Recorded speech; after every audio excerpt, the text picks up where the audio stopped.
சித்தர்கள் நம்மோடு பயணப்படுகின்ற தருணத்தில் நல்ல ஒளியாற்றலை பெற்று நீங்கள் வீடு திரும்புவீர்கள்.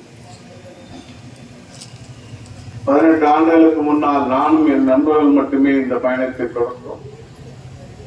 இதை உங்களுக்கு சொல்ல வேண்டிய அவசியம் ஒரு காலகட்டத்தில் எனக்கு இல்லாமல் இருந்தது. ஆனால் பயன்பெற்றவர்கள் அதிகமாக இருக்கார்கள் என்பதற்காகத்தான் உங்களை அழைத்து இத்தருணத்திலே கிரிவலம் பாருங்கள் என்று வைத்தோம். உரைப்பது நான் என்றாலும் உரைக்க சொன்னது ஈசன் என்பதை நாங்கள் அறிவோம். இந்த பரமேஸ்வரனை பற்றி அறிந்து தெரிந்து கொள்வதற்கு இந்த பிறவி நமக்கு பத்தாது என்பதுதான் உண்மை. இந்த மண்ணிலே 2 பெரும் நிகழ்வுகள் நடந்திருக்கின்றன. ஒன்று, திருநெல்வேலி மாவட்டத்தைச் சேர்ந்த ஒரு குஷ்டரோகி.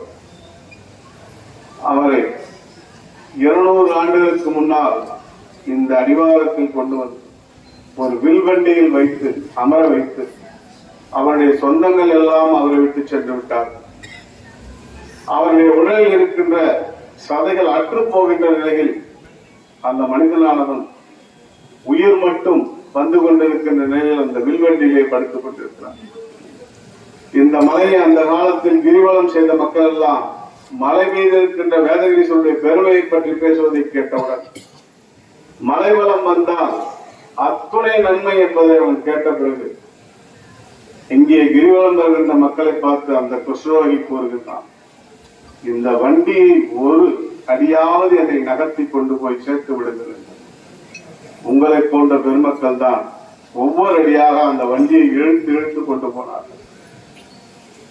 அந்த ஆத்மாவும் வேதகிரீஸ்வரனை படுத்தபடி உயிர் அற்று போகின்ற நிலையில், தொழுநோய் முற்றிய நிலையில் வேதகிரீஸ்வரனை படுத்தபடி வலம் வந்த ஸ்தலம். ஆனால் இந்த ஸ்தலத்தில் கணவன் அந்த தொழுநோயாளி கிரிவலத்தை முடிக்கவே இல்லை. ஆனால் அவனுடைய கருணைக்காகவும் அவனுக்கு மீது மனம் இறங்கி பரமேஸ்வரன் அவருடைய குஷ்ட நோயை சரி செய்து மீண்டும் நடமாட வைத்த ஸ்தலம் இந்த ஸ்தலம்.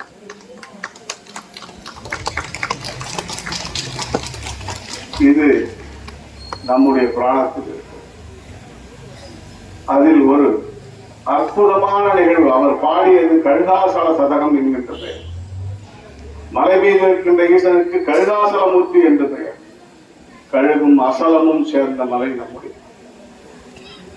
ஓரிடத்தில் ஒரு தாசிக்கு நீ சென்று இந்த மண்ணிலே நீ புண்ணியத்தை கொடுத்து மோட்சத்தை கொடுத்தாய் என்று அவன் பாடுகின்றான். நான் நிற்கின்ற இடத்துக்கு நேரெதிராக இருப்பது முத்திய நல்லான் குப்பம் என்கின்ற ஒரு பகுதி இன்றைக்கும் இருக்கிறது. அந்த பகுதியில் இருக்கின்ற என் அன்பு சொந்தங்கள் அனைவரும் என்று சுவாமியை தோல் மீது தூக்குகின்ற பணியை செய்கிறார்கள். அந்த இடத்தில் ஒரு பெண்மணி பிறந்து அவள் தினமும் மலைக்கு சென்று இறைவனை வழிபட்டு இருக்கின்ற நேரத்தில் தொடர்ந்து 1 வார காலம் மழை பெய்ததால் இறைவனை காண முடியாமல் தன் வீட்டு முற்றத்தில் அழுது உணவருந்தாமல் நான் உயிரோடு இருந்தால் உன்னை காண்பேன் என்று புலம்பும் போது அவருடைய வீட்டுக்கு சென்று வேதகிரீஸ்வர பெருமான் முற்றத்திலே காட்சி கொடுத்தான். அப்படிப்பட்ட பெருமை வாய்ந்த சுவாமி. இந்த சுவாமியை பற்றி அந்த குஷ்டரோகி என்ன சொல்லி இருக்கிறார் தெரியுமா? பாதி பாட்டு தான் நீங்க பாடுனீங்க, உடனே நீ முற்றத்துல போய் காட்சி கொடுத்துட்டு வேதகிரீஸ்வரான்.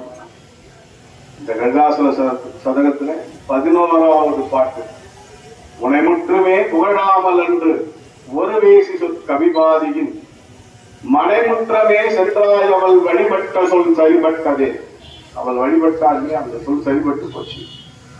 என்னை முற்றுமே வஞ்சிப்பது இதயத்திலே தயவில்லையோ. சுவாமியை பார்த்து கேட்கிறான், என்ன வஞ்சிக்கிறிய வேதகிரீஸ்வரா, உன் இதயத்துல தயவில்லையா? கனைமுற்றமே மணிமுற்றமே கழுதாசலா கழுதாசலா. பாடின நோயெல்லாம் தீர்ந்து போய் ஒரு குஷ்டரோகிக்கு கடைசி காலங்கள்ல நம்பி கிரிவலம் வந்த ஒரு மனிதனுக்கு குஷ்டரோகத்தை நீக்கிய பெருமான் உங்க பிரச்சனை சரி பண்ண மாட்டாரா? பாதி ராத்திரியில சித்தர்கள் அனுகிரகத்துக்காக நாம வந்து நிற்கும் போது இந்த மேல இருக்கக்கூடிய கருதாசல மூர்த்தி நமக்காக கருணை கொண்டு இங்கே கூடியிருக்கிற எல்லாருடைய மனங்களும் இருக்கிற துன்பங்களை எல்லாம் இறைவன் சரி செய்யணும்.